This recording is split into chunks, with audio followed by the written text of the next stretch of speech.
to the Ponderings Podcast. I'm your host Milo, and in this podcast, I will be discussing Alfred North Whitehead's conception of God and how it relates to his overall cosmological scheme. I will review his philosophy of organism and why he felt that it was necessary to include God as part of a speculative philosophy. So as a reminder from the second episode, the philosophy of organism is Whitehead's metaphysical scheme. He proposes that everything that exists is in a process, and only that which is in a process is what exists. He believes that we are actual entities, which are composed of previous occasions of experiences. We are a being in the process of becoming. Each actual entity is made up of other actual entities through the process of prehension. Prehension, for Whitehead, is the act of ingressing into our subjective unity that which is relevant and possible.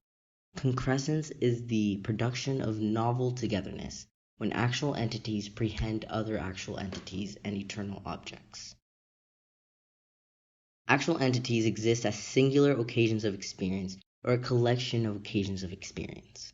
This collection of occasions of experience can refer to a single subjective unity, such as a human being. Collections of occasions of experiences that are not necessarily under a single subjective unity, but nevertheless are relevant to each other, are termed a society or a nexus. Eternal objects are the past actual entities, which are available for prehension as occasions that only exist as possibilities for concretion. So an eternal object can be likened to Platonic forms, such that they are emotions, ideas, purposes, subjective unities that are not actually existent in the present, but nevertheless are available for the possibility of prehension. Actual entities are only actual in the present occasion of experience. Once that occasion or concrescence is finalized, then they become an eternal object to be prehended by the novel actual entity in the next present moment. These terms are difficult to understand at first, but I promise that with more exposure, they'll become familiar and the concepts will start to make sense. The most important thing to remember about Whitehead's metaphysical scheme is that it is an ongoing process. That being said, I will now incorporate the concept of Whitehead's God into the metaphysical scheme. Whitehead deems that God is an essential component to his process ontology. As a matter of fact, Whitehead was an atheist before constructing his philosophy of organism. His conception of God is one that is fully involved with the universe, such that God cannot be abstracted from the universe, and the universe cannot be abstracted from God. The classical conceptions of God propose that God is omnipotent, omniscient, eternal, non-temporal, immutable, and impassible. Whitehead does not completely reject this classical conception, but he insists that God is at least partially temporal, affected by the world and changing, as well as not all-powerful. God is in a dynamic, non-linear relationship with the world. In other words, God's existence is enacted by the world as the world is enacted by God. Becoming, change, and time are thus a foundational aspect of process theism. Whitehead uses many terms to talk about God, such as creativity, many, one, and the ultimate. I will define these terms as well as the terms disjunctive diversity and conjunctive diversity. The term one stands for the individuality or singularity of an entity or occasion of experience. The term many presupposes the term one, such that the many stand for the actual occasions of experience that are constituted by all other occasions of experience. The term disjunctive diversity is used by Whitehead to illustrate the nature of actual entities, such that, quote, there are many beings in disjunctive diversity, unquote. Disjunctive refers to the ability for singularities to refuse to prehend other actual entities.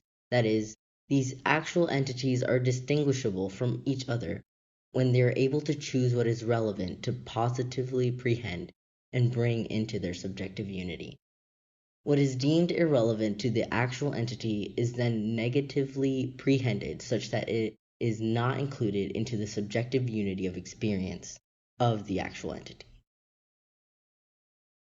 They are not completely independent, though, because a negative prehension is still a type of relationship. The relationship that occurs in a negative prehension is one of disjunction. Disjunctive diversity then stands for the ability for actual entities to have relationships of negative prehension, which create distinct occasions of experience that are not ingressed into the final subjective unity. Conjunctive diversity. Conjunctive diversity refers to actual entities which are positively prehended and can include many subjective unities which are relevant to each other. This conjunctive diversity would liken to Whitehead's term nexus, in that it is a society of many singularities that positively prehend each other due to their relevance to each other. For Whitehead, creativity is the ultimate principle because it introduces novelty into the constitution of actual entities. Each actual entity is a novel, complex unity of occasions of experience. Whitehead uses the term creative advance to illustrate God's relationship with the universe.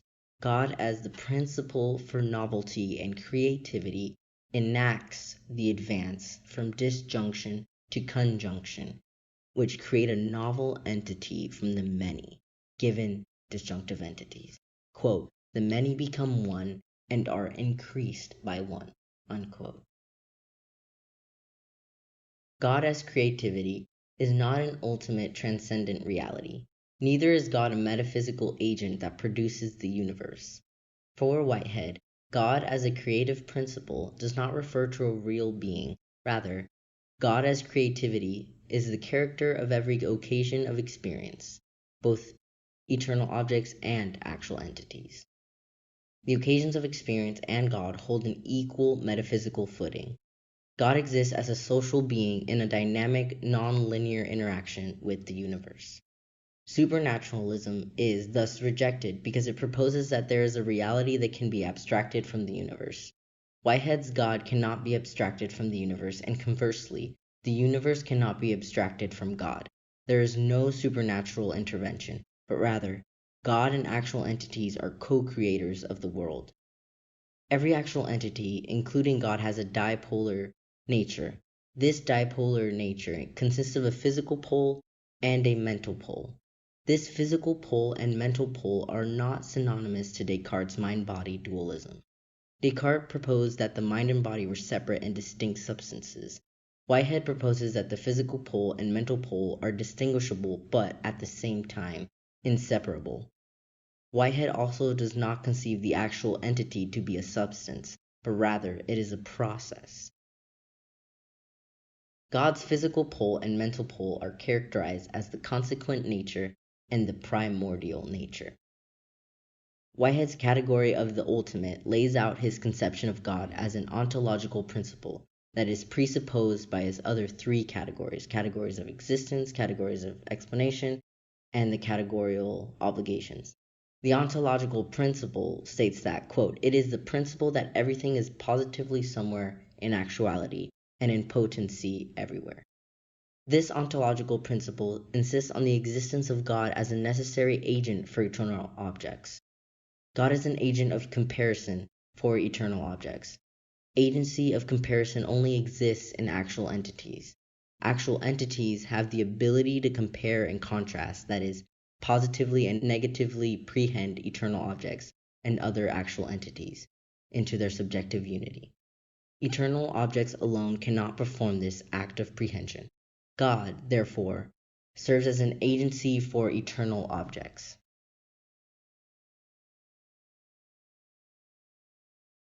Quote, God is the primordial creature, unquote. Primordial here refers to fundamental nature for the creative advance of actual entities. The character of God is that of a creature that is always in concrescence and never in the past. This is termed the consequent nature of God, and is the reaction from the world. God has objective immortality because of his primordial nature and consequent nature. The consequent nature occurs as a result of his physical prehensions of the derivative actual entities. God's reality is social, such that God needs the universe.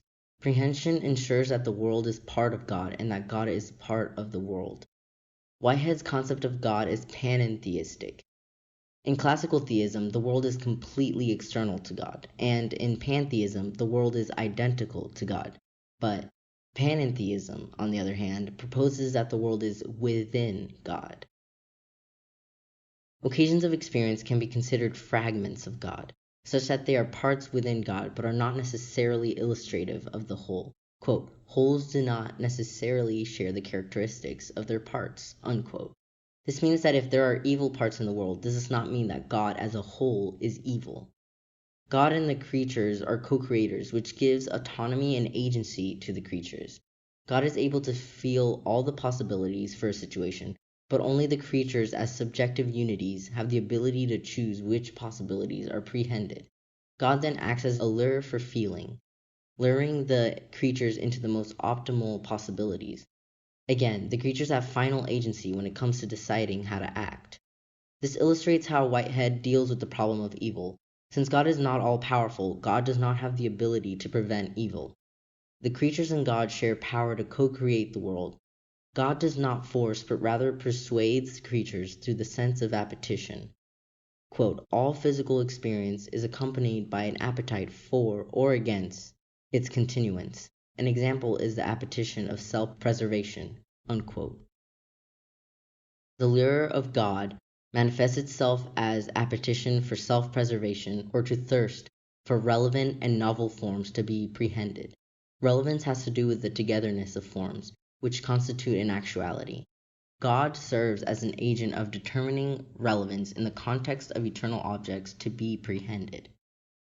Whitehead's main concern when creating his metaphysical scheme was not to prove the existence of God, but rather to create a coherent and logical cosmological system that is adequate and applicable. He realized as he was creating the scheme that a creative agent would have to exist to serve as a guide for relevance and comparison for the eternal objects.